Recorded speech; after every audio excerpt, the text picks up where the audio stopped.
By Nadima Sahar.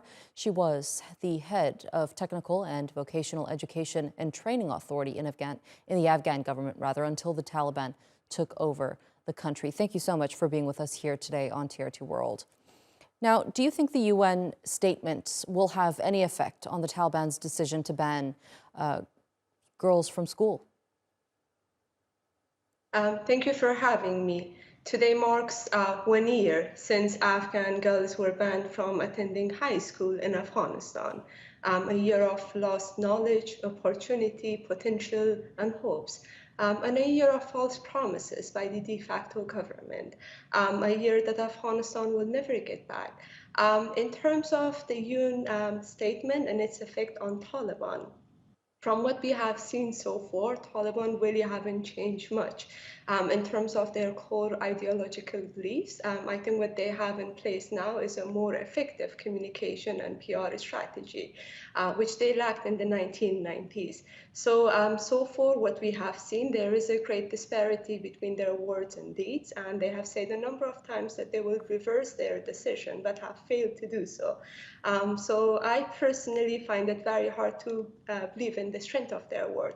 But I think in terms of UN's intervention, yes, it would affect, provided that that statement is augmented with practical measures to pressure the Taliban to open schools and provide safe spaces for Afghan girls to learn. How big of a setback has this been for the country, and what kind of an effect do you think this will have on this generation of young girls that aren't able to attend their educational studies? I mean, Afghanistan is the only country in the world where girls are banned from going to high school. The world should be enraged, as is every Afghan, and I don't know why they are not. I mean, as a mom of a 10-year-old girl, I don't know what a parent would say to their daughter on a day like this as to why she's not allowed to go to school. So women and girls in Afghanistan have been systematically erased from public life during the past year, and they have been condemned to a gradual death. Do you think that the international community could help make things better for Afghans in general? Because it seems like world leaders haven't been vocal enough on the issues Afghans have been facing since the U.S. pulled out. Absolutely. I mean, the common Afghan do not have the leverage that the international community has in this case. For the common Afghan, Taliban are the current harsh reality in Afghanistan, and they do not have the option to opt out. But the international community has the political and financial leverage that they could use to pressure the Taliban.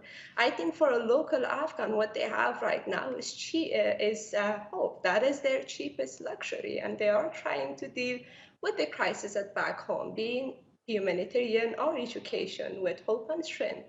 Hope for things to get better and strength to hold on to until they do. All right, Nadima Sahar, thank you so much for joining us here on TRT World and shedding light on this topic for us.